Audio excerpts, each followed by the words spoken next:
Assalamualaikum warahmatullahi wabarakatuh. Alhamdulillahirabbil alamin wa bihi nasta'inu ala umuri dunya waddin. Wassalatu wassalamu ala asrofil anbiya'i wal mursalin wa ala alihi wa ashabihi. Baiklah, alhamdulillah pada pagi hari ini kita masih diberikan kesempatan untuk melakukan pembelajaran secara virtual dalam antara pelajaran sejarah kebudayaan Islam. Sebelum kita mulai, marilah kita berdoa terlebih dahulu. Berdoa mulai. Berdoa selesai. Baiklah, yang sudah terhubung silahkan melakukan presensi di kolom komentar dengan menyantumkan nama dan nomor absen. Saya kasih waktu 5 menit.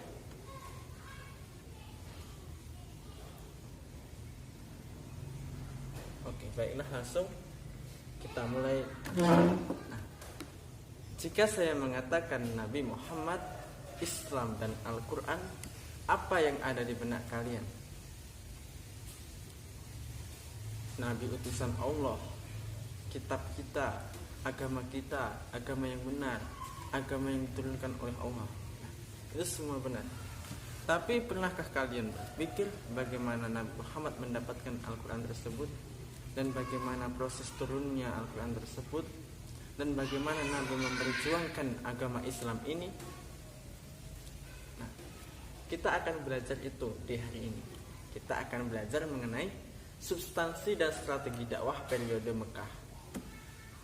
Dalam strategi dakwah atau dakwah Nabi Muhammad ini terbagi menjadi 2 periode. Yang pertama Mekah dan yang kedua Madinah. Mekah dilakukan sebelum Nabi hijrah dan Madinah dilakukan setelah Nabi hijrah. Pada usia 40 tahun, Nabi ini sering melakukan berkholwat di Gua Hira, melakukan uzlah atau beribadahnya agama Nabi Ibrahim terdahulu. Suatu ketika Nabi ini didatangi oleh seorang malaikat. Bukan seorang ya kalau malaikat. Apa ya? Didatangi malaikat Jibril. Malaikat mengatakan atau Jibril mengatakan, "Bergembiralah wahai Muhammad, aku adalah utusan Allah." Kemudian malaikat Jibril mengatakan, "Iqra ya Muhammad, Iqra ya Muhammad, Iqra ya Muhammad." Demikian sampai 3 kali. Dan Nabi juga mengatakan, "Aku tidak bisa membaca, aku tidak bisa membaca." Kemudian malaikat Jibril mendekap Nabi dan Nabi mengatakan, "Iqra bismi rabbikal ladzi khalaq, khalaqal insana min 'alaq, Iqra wa rabbukal akram, alladzi 'allama bil qalam, 'allamal insana ma lam ya'lam." Turunlah wahyu pertama Quran surat Al-Alaq 1-5. Setelah kejadian itu, Nabi pulang dan menceritakan hal tersebut kepada Khadijah, istri beliau. Dan mereka berdua bergegas ke rumah Waraqah. Waraqah ini merupakan seorang ahli ibadah atau ahli agama yang juga mengetahui tanda-tanda kenabian dari seorang. Setelah mendengar cerita itu, Waraqah mengatakan, "Itu adalah Hunus atau malaikat yang diturunkan kepada Musa. Sesungguhnya engkau adalah orang-orang yang terpilih Muhammad." Setelah kejadian itu, Nabi pun menjadi Rasul. Di tengah-tengah itu, Nabi merasa gundah gulana. Karena apa? Setelah turunnya wahyu pertama tadi, jeda antara wahyu pertama dan wahyu kedua ini disebut masa fatrah, berlangsung selama 30-40 hari. Suatu ketika Nabi sedang berjalan, beliau ini mendengar suara gemuruh dari langit. Beliau melihat apa? Malaikat Jibril duduk di antara bumi dan langit. Kemudian beliau pulang dan mengatakan kepada Khadijah, "Selimuti aku, selimuti aku." Ketika wahyu turun ini, Nabi biasanya merasakan gejolak-gejolak dalam dirinya, ya seperti kedinginan. Karena ini prosesi masuknya wahyu. Tapi saya tidak akan bahas itu ya.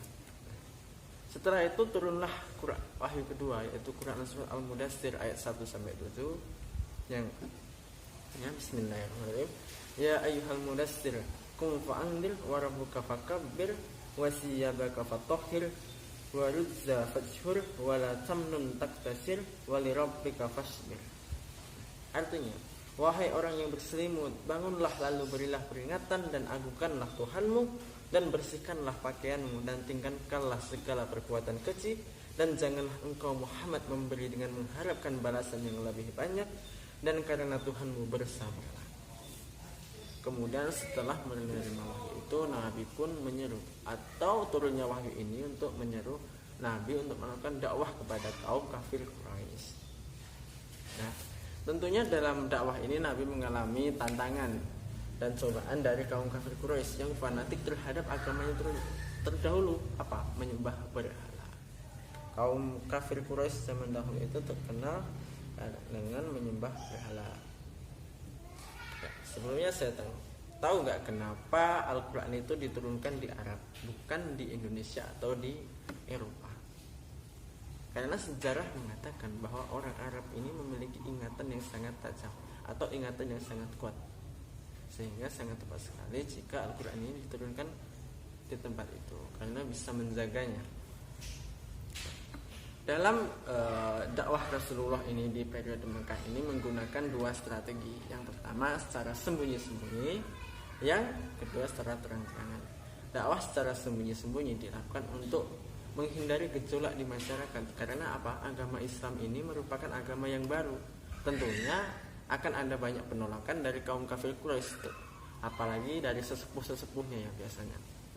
Dakwah selama 3 tahun ini dilaksanakan di rumah Arqam bin Abi Al-Arqam. Pada masa 3 tahun ini, ayat-ayat yang turun atau wahyu yang turun ini masih bersifat mendidik, membina dan membimbing.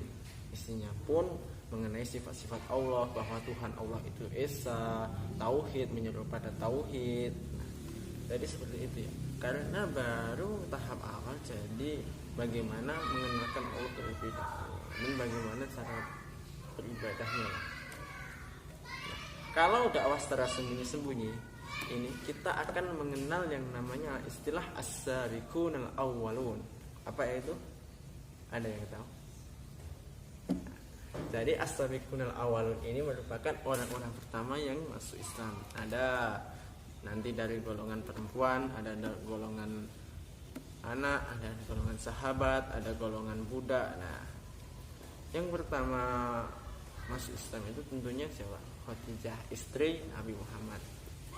Terus ada Ali bin Abi Thalib, ada Abu Bakar As-Siddiq, Zaid bin Haritsah, ada Aiman, ada Abdurrahman bin Auf, ada Abu Ubaidah bin Jarrah, ada Utsman bin Affan, ada Zubair bin Awam, ada Sa'ad bin Abi Waqqas, ada Arqam bin Abi Al-Arqam. Karena rumahnya digunakan untuk dakwah secara sembunyi-sembunyi tadi.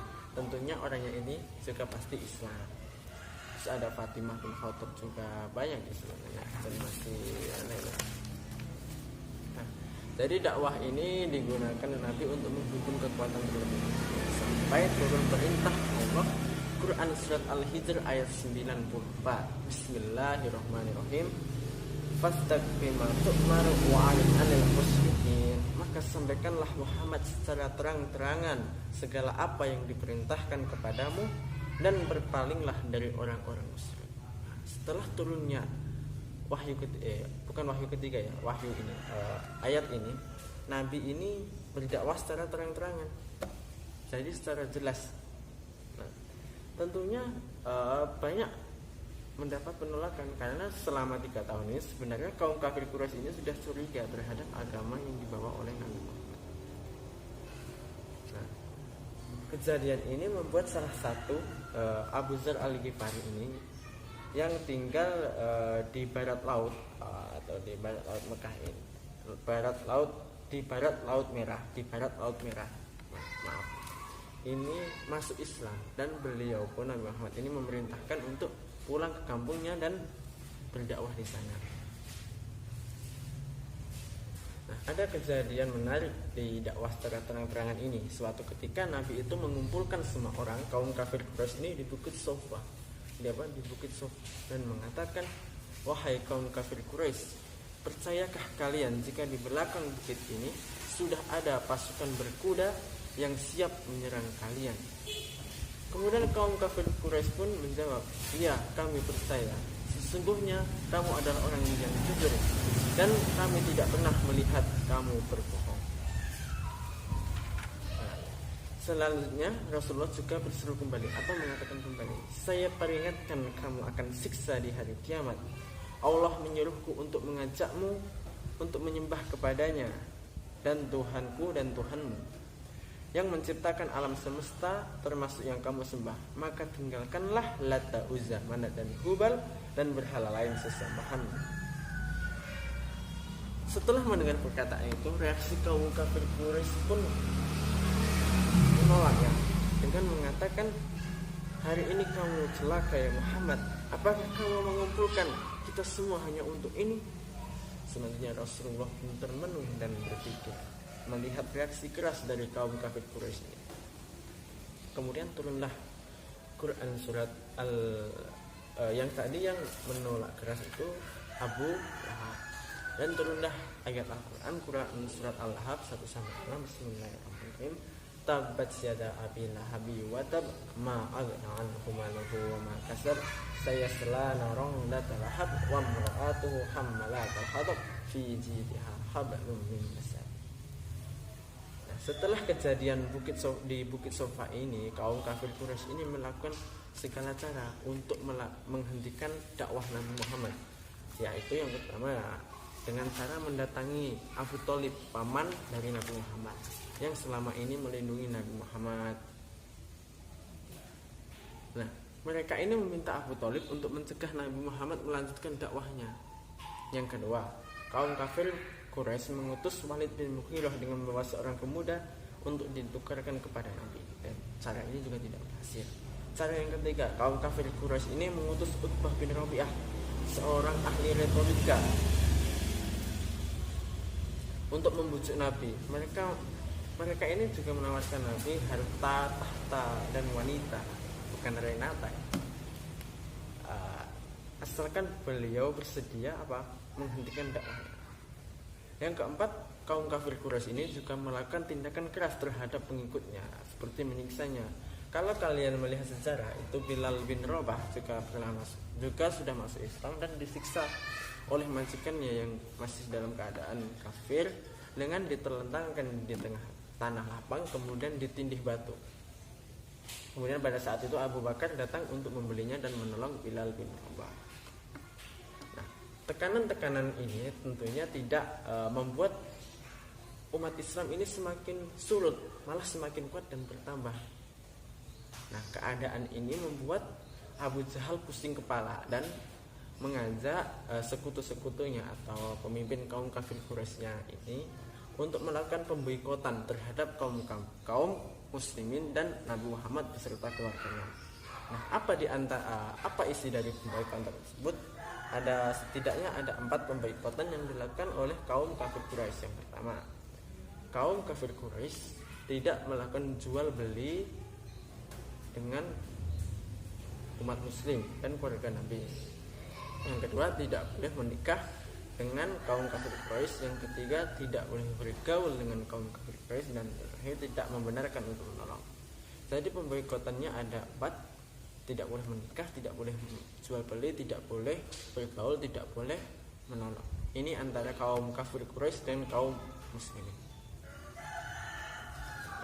Nah, dari sekian cerita singkat tadi, mungkin ada yang kurang jelas atau belum paham, bisa ditanyakan. Saya kasih waktu 5 detik untuk bertanya. Kalau tidak, saya akan tutup.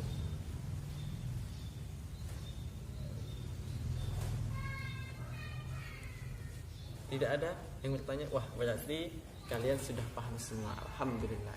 Amin. Saya tidak sia-sia ngomong begini ya.